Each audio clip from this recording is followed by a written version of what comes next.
Kata Nabi SAW, Allahumma inni a'udzubika min malin yakunu alayya azaban. Ya Allah, aku berlindung dari harta yang menjadi azab buat saya. Harta bisa jadi azab nggak Pak? Bisa nggak?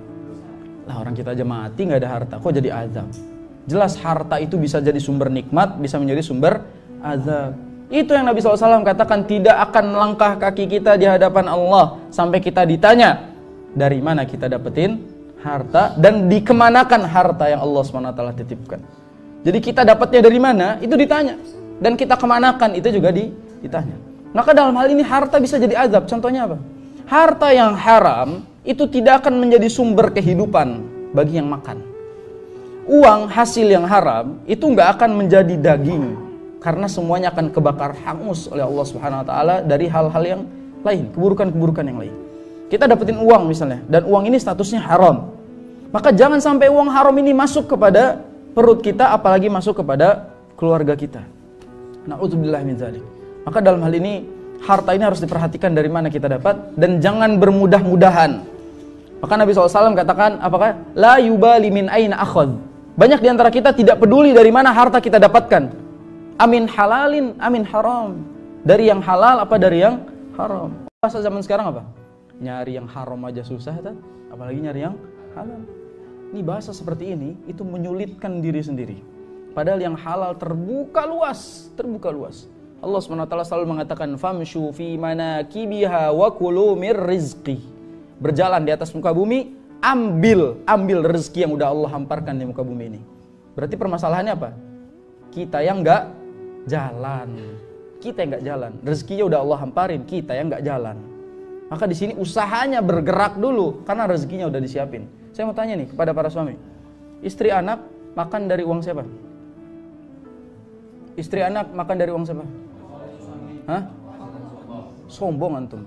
Uang Allah. Sekali lagi tadi udah rumah pertama ditanya, nggak belajar dari kesalahan lagi ya.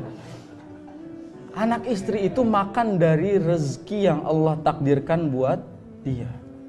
Jadi anak istri tidak makan dari rezeki kita. Kita makan dari rezeki kita, istri makan dari rezeki dia, anak makan dari rezeki dia. Apa kata Allah Subhanahu wa taala? Nahnu narzuquhum wa iyyakum. Kami yang ngasih makan mereka dan kami yang ngasih makan kamu. Kata Allah Subhanahu wa taala.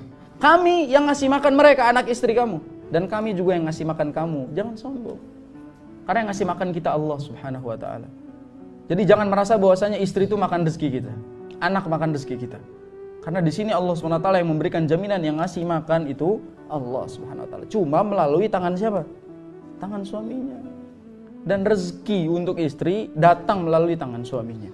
Walaupun semuanya sudah ditakdirkan oleh Allah Subhanahu wa taala. Maka jangan sekali-kali suami itu menyombongkan dirinya karena dari tangannya lah dia memberikan makan kepada keluarganya. Lagi pula nafkah itu wajib. Ya. Kalau wajib ya memang udah kewajiban kita, nggak usah ditanya lagi dan nggak usah sombong dengan kewajiban gitu. Jadi nggak usah ngebangga-banggain kewajiban, bangga-banggain kelebihan. Kalau ada lebihnya itu yang dibanggain. Ini nggak ada lebihnya, pas-pasan mulu setiap bulan bangga-banggain lagi gitu kan. Maka dalam hal ini yang harus kita maksimalkan di sini adalah dari mana kita dapat dan kemana kita keluarkan itu harta. Na'udzubillah, kalau sampai anak istri kita makan harta yang haram, itu akan tumbuh sebagai anak dari hasil yang haram, bukan perbuatannya tapi dari hartanya.